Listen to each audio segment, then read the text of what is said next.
Pakistan military and Pakistan government are killer. Those people are killer. যে নিয়াজি বলছিল যে বাঙালি কখনো কোনো ক্ষমতা উপভোগ করার কোনো কোয়ালিফিকেশন নাই তার।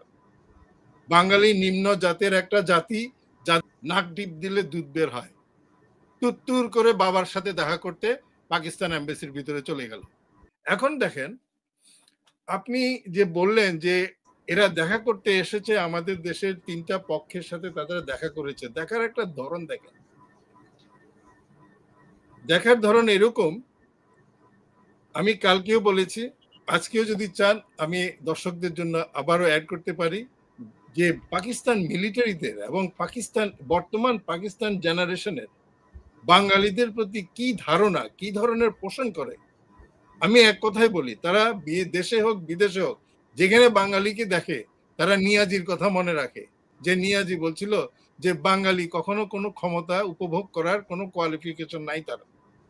বাঙালি নিম্ন জাতের একটা জাতি, যাদেরকে সবসময় শোষণের মাধ্যমে রাখা যায়।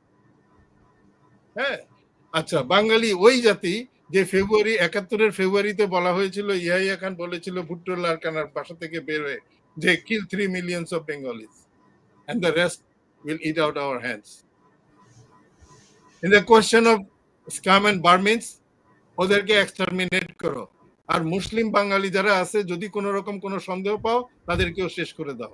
বাঙালির তো তাদের কাছে কোনোদিন কোনো জায়গা নেই, কোনোদিন কোনো জায়গা ছিল না।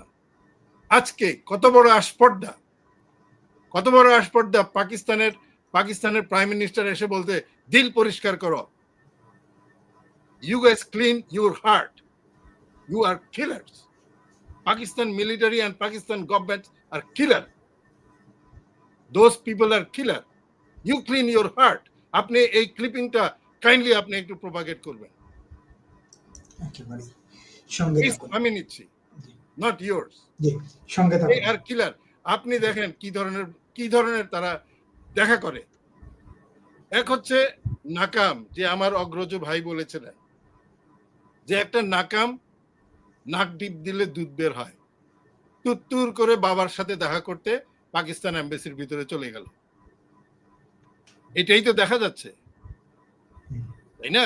আচ্ছা, আরেকজন এরকম, যা আপনি বললেন যে ইসাকদার, সে খালেদা জিয়ার সাথে দেখা করেছে, উনি অসুস্থ মানুষ, তারপরেও ওনাদের তুলনায় জিয়াউর রহমান সাহেব military officer, Pakistan military officer, একজন senior officer by this time, right?